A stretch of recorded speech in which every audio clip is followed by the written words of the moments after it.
We're going to talk about this Nick Chubb article before we dive into the depths of the Guardians Game 2 loss, the Amari Cooper trade. We got two guests for you guys today, and it's brought to you all by FanDuel. Hey, NFL fans, you can start the season with a big return on FanDuel, America's #1 sportsbook. When you get in a hunch in the middle of the game, you can check out the latest stats, view live play-by-play, and so much more on the same page where you place your bets.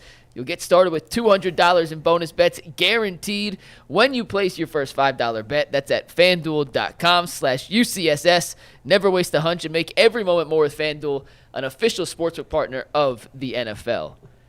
If you guys missed it this morning, I highly recommend you go on the Players Tribune and read Nick Chubb's love letter to Cleveland and its fan base. And Steve, you take tagboard full, name the article Cleveland Got My Back. Nick Chubb authored this article. It's in the Players Tribune, and I want to read you just the final page. That was the last 2.5 paragraphs. That was the one that from Nick the Chubb part that got me. In this article. If you haven't read it, you can go read all of it, but this is how Nick Chubb finished the article. Quote, "When my agent called me to tell me the news, he said, I've never actually had a front office tell me anything like this, but they said that part of the reason they never entertained cutting you is because of how much you mean to the city.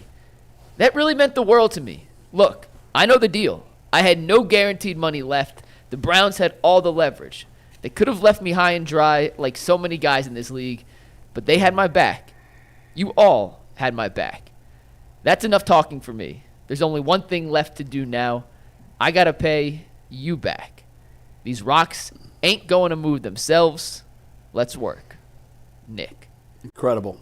I'm going to be completely honest. I had tears in my eyes reading the last two paragraphs. I don't choke up easily over stuff like this. I don't. But for those that didn't read the article, Let's Move These Rocks was a reference that he had made earlier in this letter. And Mike, I couldn't agree with you anymore. Please take 5 minutes out of your day. You owe it to Nick Chubb. This is a man of few words. He almost says nothing. So when he talks, you hang on every single word. This is the best read you'll read all week, maybe all month. Read it. The rocks are a reference to when he was living with his grandmother, who he was raised by his mother. She had to take 2 jobs. It was very difficult raising he and his 2 siblings. He went to live with his grandmother, and his grandmother was strict as being nice. She was almost mean strict. She would have him do chores that made no sense at the time he was doing them, but part of it was she wanted him and his brother to take all of the stones, all of the landscaping stones out of a garden that they had and put them into buckets. And he didn't know why, but he did. They filled bucket after bucket after bucket. And then when they were done, he said, "What do you want us to do with these rocks?" She said, "Now put them back." Now it sounds like something a drill sergeant would make you do, clean the bathroom floor with a toothbrush. Mm-hmm. But there was so much meaning behind it. And he said, so we did. We placed them one by one back into the garden. And he said, and wouldn't you know it, when we were done, it was absolutely beautiful because they had become a mess, as they do over the years. It seems like a meaningless chore, but what he learned in that moment was there's a purpose for it. And anything that's worth working for, or worth having rather, is worth working for. So he did this, and that's the reference, let's move these rocks. It really hit me. Jay doesn't cry about anything except for the Lion King, so this was a little surprising to see he was crying. Nick Chubb represents all that's right.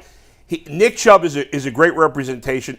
We don't really know him. I mean, none of us know him personally. At least I can only speak for myself. We don't know him. We think we know him. But that's fair. Based on all the knowledge we know of him, everything we know about Nick Chubb, everything we've heard about Nick Chubb, is that he represents the type of player that when we're kids and we root for athletes, that's the type of guy you want to root for. Mm-hmm. You want to think that the players love it as much as you do, that it's meaningful, that they're always working hard. And when you're a kid, you don't think about the guys that are getting in trouble off the field or maybe not playing to the best of their ability. Nick Chubb represents the best of what we hope for in our athletes. And he's a great player. He appears by all accounts to be a great person. There's no showboating. It's all about the work for Nick Chubb, and that's why, in a city like Cleveland, which is, sometimes it gets overblown about blue collar because there's plenty of blue collar people in every city, but it is true. Cleveland is blue collar. I mean, we're And so he fits the mold, especially here. You know, he was always going to resonate even more in a Midwestern city. And so it was the perfect fit of player in town, and that's why everybody loves him so much. So I'm not going to spin this negatively. Uh-oh. But I got some takes. I mean, I think that the Cleveland Browns don't deserve Nick Chubb.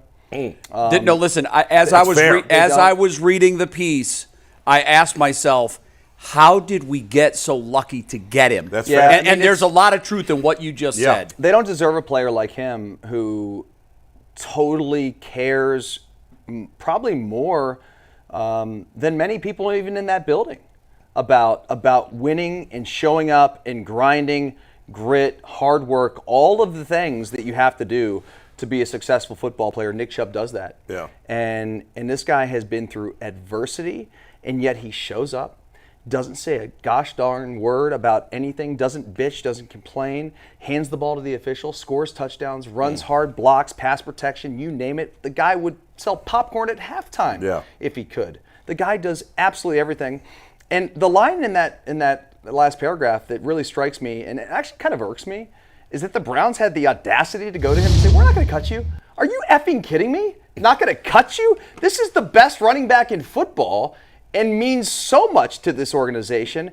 If you cut him, he'd be picked up in 20 seconds. Maybe By the 2 Steelers. seconds. By Yeah. anybody. Right. This is one of the best backs we've seen in the last decade. Oh, without a doubt. Clearly. And I just, like, when I say the Browns don't, the fans deserve him. Yeah. We deserve him in the media. I mean, like, the guy is somebody that's so fun to cover. Yeah. But, like, for the organization to act like they're doing him a solid, F off. It's a good point. I didn't really think about it that way. I did. I'm actually surprised because, like, the Browns always come off as tone deaf. I mean, all the time.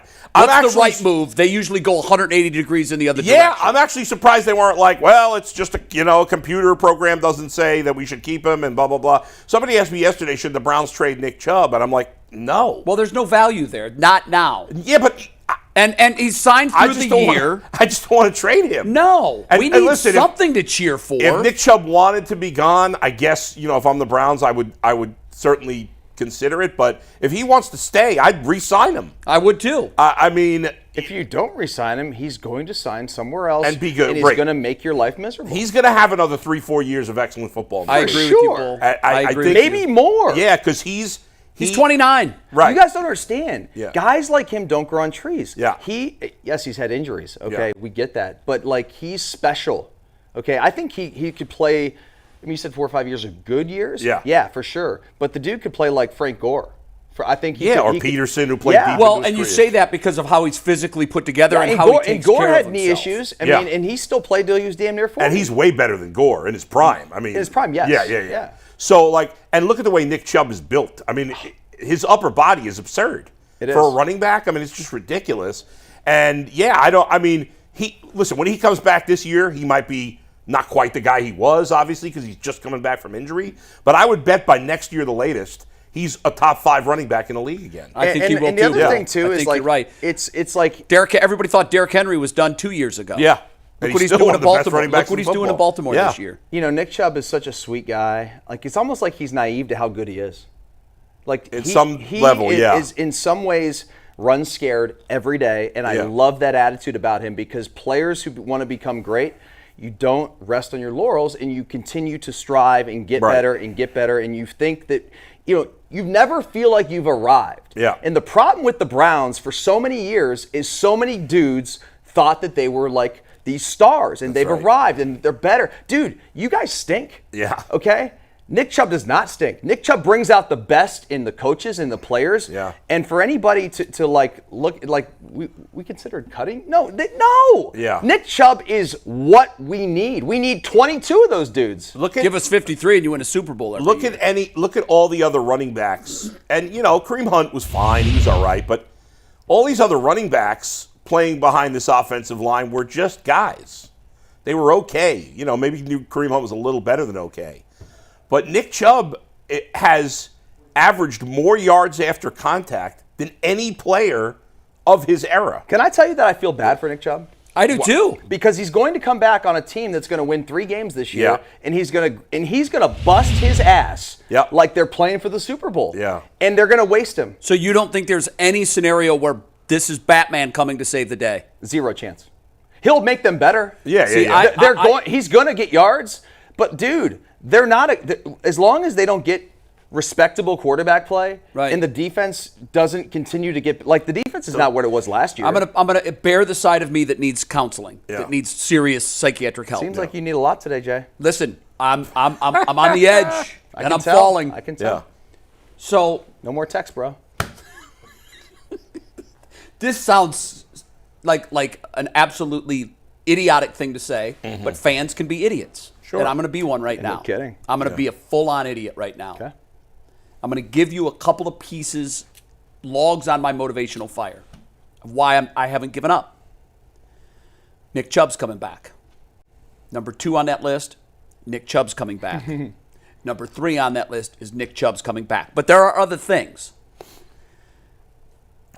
A malcontent on our offense is gone. Now, can this be addition by subtraction? Someone's got to catch passes. I don't know who it's going to be. Do we know he was a malcontent? We know he wanted out.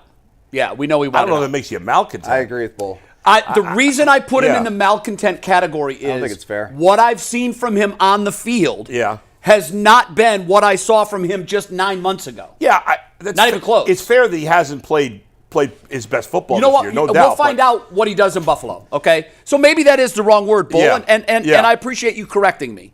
Well, Idiots do dumb you're things, entitled and to that your may have been opinion. You're entitled to your opinion, but listen, Yeah. I listen to people. I Yeah. try to, even though no one thinks I do.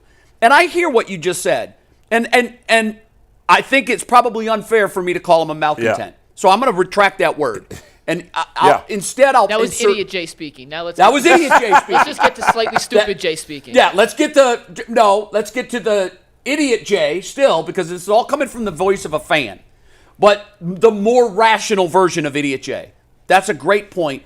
I think malcontent is too hard of a word.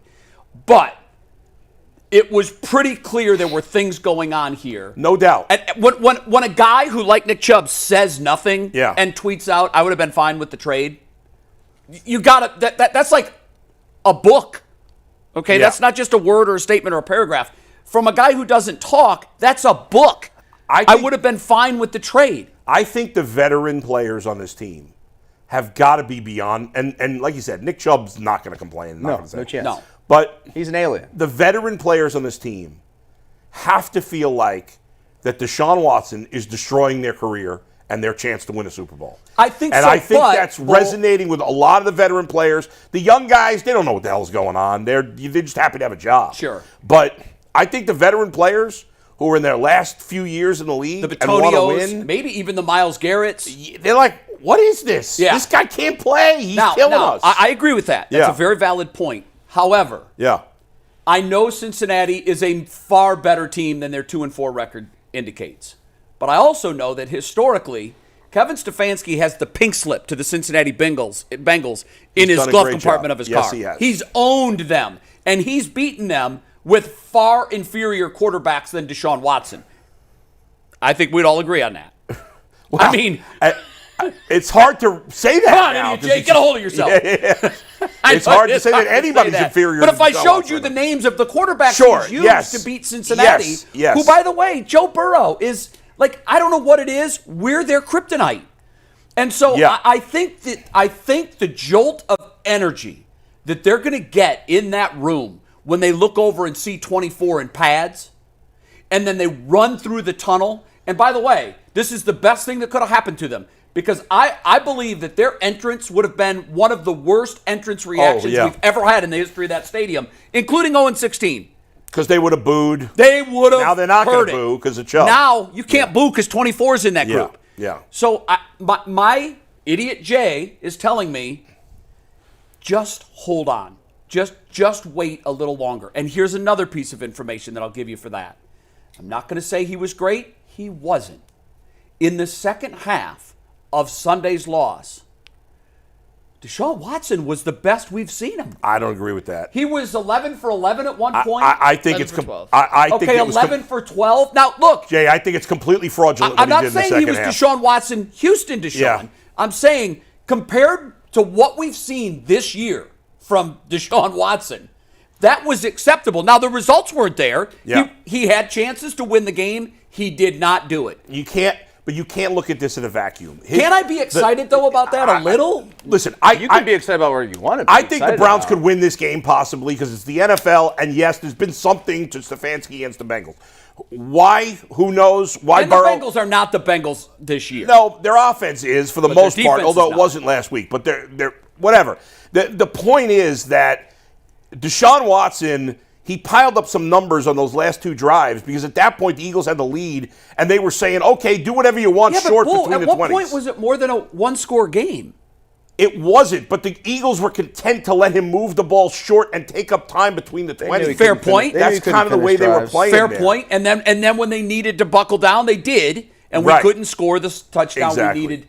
I mean, to me, I'm when sorry, you kick I'm just a field trying goal, to rationalize no, reason to care. There's no reason to be sorry. I get it. As a fan, you want to have hope. You want to believe, right? Whether it's the Guardians being down 0-2, whether it's the Browns being 1-5. I actually don't like the Amari Cooper trade because I don't like that it signals waving the white flag when even though we all think the season's over, Right. the team shouldn't have that Do you attitude. think that We'll get to that in I a said sec, malcontent? Yeah, Gotta sorry, get Mike. some Sorry. Guardians Okay, in. just real quickly, I wonder what the Browns' rationale was to moving Amari Cooper. They're seeing the same thing we're seeing. Yeah. But they also may have quietly gone to them, True. we don't know, and said, I can't do this, guys. You gave up on me. When the rumors got out about the Ayuk trade, the potential Ayuk trade, the next day on this show, I said, guys, I think this is the beginning of the end for Amari Cooper here. And I It can't was. say that I blame him. Yeah. Well, it's happened And to twice your now with good original players, point yeah. on the Chubb letter, I wholeheartedly concur. I want to make this last point, and this is one that makes my stomach ill. I could almost vomit. Right now, as we sit here today, there are 3 players that have worn Cleveland Browns helmets for their entire careers that are likely going to wear a gold jacket. They're under 40. 3 of them. What do we have to show for it? What team has 3 Hall of Famers that played in that span? They're all 3 under 40 years old. I don't think Batonio's a Hall of Famer. No, I don't Miles either. Garrett. Joe Thomas. Miles Garrett. Oh, you're Thomas. including. Joe I didn't Thomas, realize you were including Joe Thomas. Miles Garrett, Gotcha. and Nick Chubb. Okay, yes. And I didn't want to gas it and throw Yeah. Batonio in there because Yeah. I'll be honest with you. To me, it's going to take some convincing on Joel It's hard to Batonio. get a guard There's in the very Hall of few Fame, guards man. in the Hall That's of the Fame. thing. Yeah, We yeah. looked it up one day because you Yeah. brought up that point, Right. and I'm like, is he one of the top 7 guards ever to play Yeah, I mean, football? I don't think so, Probably but not, yeah. and I don't think he gets in. Yeah. I've got some convincing that needs to happen. But the fact is this. There are 3 players walking this planet under the age of 40 that never played a professional down for any other team but the Cleveland Browns Yeah. that will likely end up in Canton. And what in the hell do we have to show for it? 0.